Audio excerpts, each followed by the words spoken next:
Jajang! Guys, may nagtanong kasi sa akin, nung kumakain ako ng persimmon, kung ano daw ang itsura at lasa ng persimmon. At i-flex ko daw, pero hindi ako ang magpe-flex kundi si Ate Aska. Kasi isa to sa mga paborito niya din, guys. At alam niyo ba, na kapag low blood kayo, hindi kayo pwedeng kumain ng marami nito. Ito ay maganda dun sa mga matataas ang kolesterol at high blood. Kasi pampababa siya ng dugo o pampalabnaw ng dugo. Kaya ito po yung the best sa inyo, yung persimmon. And then, ito yung type ng persimmon na nakakain siya ng matigas o hilaw. Yung hot chia ay hindi nyo pwedeng kainin ng hilaw. Kailangan na hinog na hinog, kundi masakit talaga sa lalamunan, promise. At ganito yung itsura niya, guys. Pag hilaw, ganyan, bilugan. And then, pag hinati natin siya, ganyan yung itsura niya. Ito ay seedless Fuyu variety. Variety talaga, hindi variety.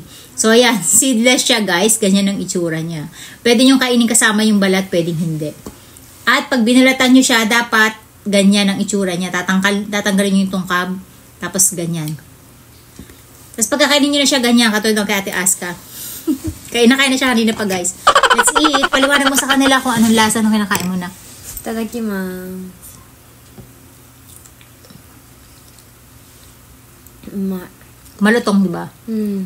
Amay. Amay. So, matamis, guys. Sobra. Yung mga ganitong variety, guys, kahit na hilaw, sobrang tamis talaga nila.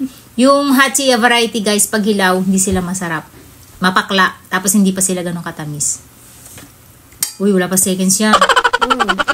Kainin mo. Sama. Ang galing, ah. So, ayan. Tikman natin. Tadakimasu. Ang tamis. Ne. Grabe, ang tamis, guys.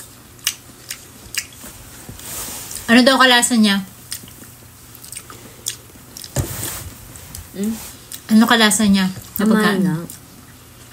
Anong kalasa niya? Hukano no? Kudamono. Hukano kudamono na no haji nitiru. Nai. Ayan, guys. Ang sarap talaga nito, promise. Nani ni niteru to ka nai jan. Melon wa? Nite nai. Nashi wa? Nashi shiranai desho. Meron sa Pinas. Nashi ga yawarakaku natta mitai na. Hindi niya mai-describe, guys. Kasi tinatanong ko kung anong kalasa niya ng fruits dito sa Japan. So, wala siya mai-describe na lasa. Kasi mayroon nagsasabi na lasang melon, pero hindi siya lasang melon. Ang pinakalasa niya talaga, guys, kapag kumain kayo ng chiko na, di ba matigas-tigas yung chiko, ganun yung lasa niya. Pag nahinog siya, ang lasa niya na ay kay mito. De, mecha amay ne. Sato mitai. Sobrang tamis. Lasang asukal na daw kinakain niyo. Promise. Hindi nyo na kailangan talagang ano. Parang ang sarap niya gawin smoothie, no? Ang pagkakaiba lang, guys, ng kay mito. Yung kay mito nakakatigas ng pupo. Ito nakakalambot. Diba? Butan na eh. Desho. Mas na muna. Wow. Parang naman yun. Ang tamis talaga, guys. Nakita nyo, guys, na nakakain siya kasama yung balat. Kakainin ko to. Yan, hindi ko na hinugasan.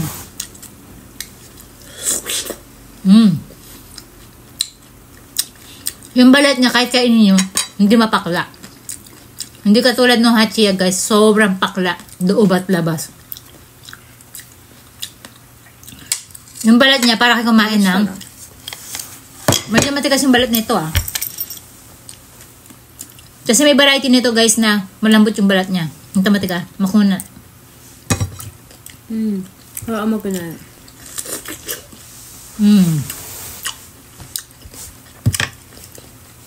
Kainin mo yung buo, ah.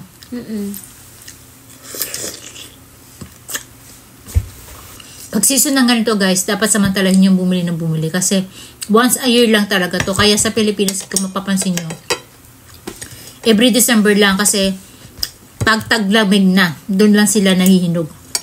Pahinog pa lang. Kaya nakaharvest siya ng November, December. Kaya nabibili siya sa Pilipinas ng December. Once a year lang.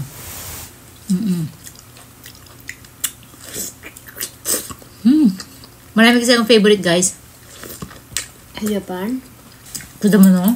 うん日本フィリピンのバナナしかないよね Tatsu niya na ito, dami na no. うんうん